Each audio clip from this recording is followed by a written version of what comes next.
Thank you, Stacy. Yes, I'm sitting here with José González, who's in town tonight at Headliners Music Hall, and is touring behind his new record, beautiful record, Vestiges and Claws. Welcome. Thank you. It's, Good to be here. it's great to see you in town again. Thanks. In fact, you've brought a guitarist here, Jacob Albinson. Yeah. You guys were just telling me, and I figure we might as well start with this. You've got quite the Louisville history tie.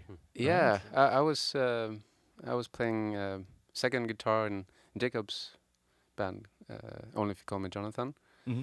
and one of my earliest tours, our earliest tours, were in Europe with a band from here, Elliot. Elliot, right, which a lot of our listeners will know, especially Kevin Ratterman, who's a drummer for Elliot, super producer now, which is kind of cool. I mean, Yeah. you talk about small world, and then you end up with something like that. Yeah, no, it's fun. Maybe we can have some kind of recreation with that tonight. Everybody can get their emo on. Yeah. Go back to the Exactly. get the late '90s on. I doubt we're going to get that, especially from your new record. That's not exactly the sound that we know from José González solo. No, more just acoustic guitar. Yeah, and I guess that's kind of the story with this record. It's even more acoustic guitar than usual. Yeah, I mean, I had a couple of songs where I didn't do what I usually do with stick to just one guitar.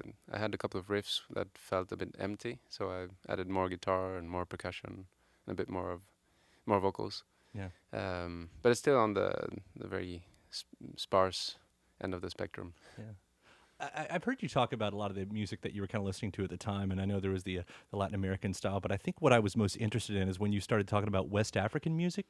Yeah, so on the new album, I let myself indulge a bit more in that style, and so there's like 3 songs that have riffs that are definitely like inspired by bands like Tina Wen and Sidi Touré and like, others. And I'm really kind of trying to educate myself on that type of music specifically right now. Is there a way you can explain like what makes West African music specifically West African music? Yeah, I'm not the best describer of music styles, but yeah, I mean you have these like steel string guitar or sometimes electric guitars where it's usually just one string at a time and very drony. Mm-hmm. So many times you have 1 or 2 different bass notes where they alternate, and you have these like bubbly type of ornaments. Which is kind of what we would know when we think about that stuff, about that area, those bright guitars that kind of jump around and hop a little bit. Yeah. And I mean, many times it's referred to desert blues, especially the style that Tina Wen represents. Yeah. I don't know what more to say, but yeah. Well, no, it's a cool place to go to for inspiration because, I mean, when we look in your past, of course, we see, a couple of the covers you're most famous for, and those come from electronic. And I think about, when an artist has to go somewhere for inspiration, when they have to look towards other music. And you had kind of chosen not to look at any kind of pop music at all. Like, this is a completely different style of music right here. This isn't what we'd be used to hearing coming from you, I guess. Yeah, I mean, for me, it was basically noticing that I was listening more and more to this style of music. And then all of a sudden realizing that, yeah, I mean, I'm playing guitar, why not learn or try to imitate that style too? Yeah. Did it have anything to do against what we would, I guess, think of as pop music here? Like, I think at the time when I was reading some of your other interviews, I was also reading this Leonard Bernstein interview where he talked about just pop music being really boring at this point, like the most interesting music being made elsewhere, but it's music that we wouldn't usually be open to hearing around here.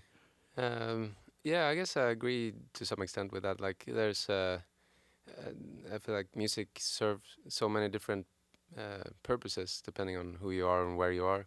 And right now, of course, there's a huge movement with subwoofer-based music, and also many times not acoustic, so you can bring up the volumes extremely loud, and that's kind of fun in itself. But yeah, I've been interested in these like acoustic music where you almost whisper and inspired by John Gilberto and Chet Baker, and it's a type of music that wouldn't work in the big festivals, I think. So yeah, I think there's always like parallel worlds going on, and so what you hear on the radio or big festivals is not the whole picture. And you've always been really interesting the way you interpret other songs. Of course, we bring up Heartbeats and Teardrop. There isn't a cover on this one. There's no cover Yeah, song this yeah. time around. No, I mean with Junip, with my other band, when we did our 2 first albums, we decided actively not to do any covers because I was known for covers, and even Junip was known for the Bruce Springsteen cover. And Does that get annoying? Do you ever want to stand out and say, I'm more than that, but like we know that you're more than that? yeah, I think that was the point with Junip to avoid covers just for that reason. Yeah. But since then, I feel like it's so on this record I actually had enough songs to fill an album. I felt I didn't need to add more other songs, and I guess it wasn't so much about proving, but being just happy with the stuff that I have. Yeah. I've gotten to a point now, Jose, where I'm using your Twitter page to get my news from. Oh yeah. I figure I can just block out all of the 24-hour news and find the stuff most pertinent to keeping myself alive. Okay, Just that's by great. reading the news. It's become one of the things that I've been starting to do recently. Like I used to keep my artistry separate from my person, but it's been fun to retweet stuff that I think is interesting and maybe important sometimes. So cats that no, but like No cats. No cats.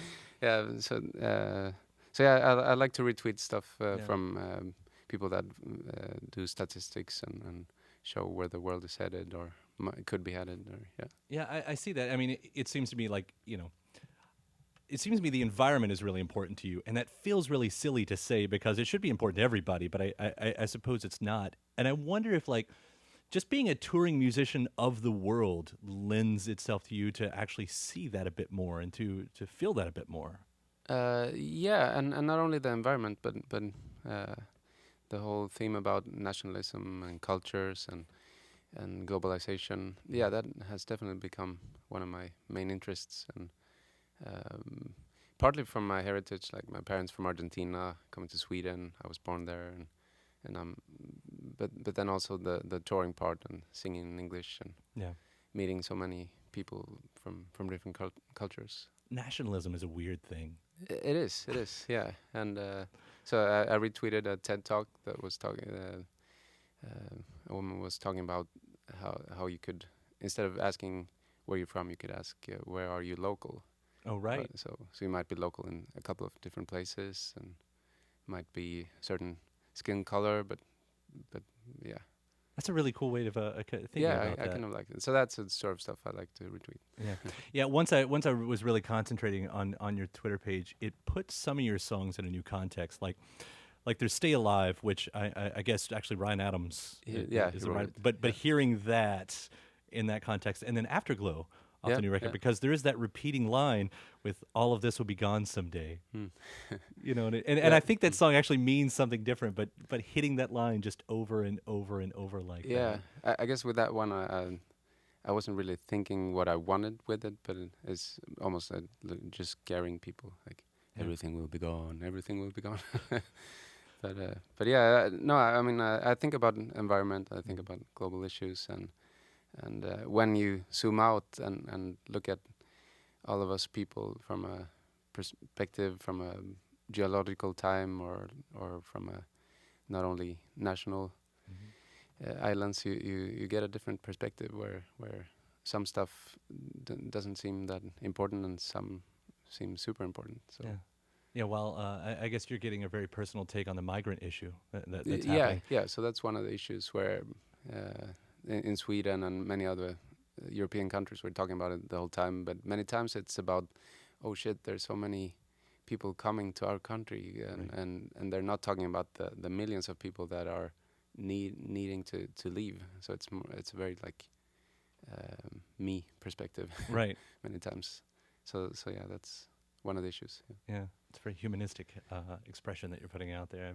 Yeah, which I appreciate. I appreciate a lot, and I like hearing it in the music too. Which I guess we should be talking about again. José González, the new record is called Vestiges and Claws. Jose is going to be at Headliners tonight. Full band? Yeah, so it's going to be Jacob and then Andres Entriga, and Joel Westberg, and James Mattei. So five people, more percussion, more vocals.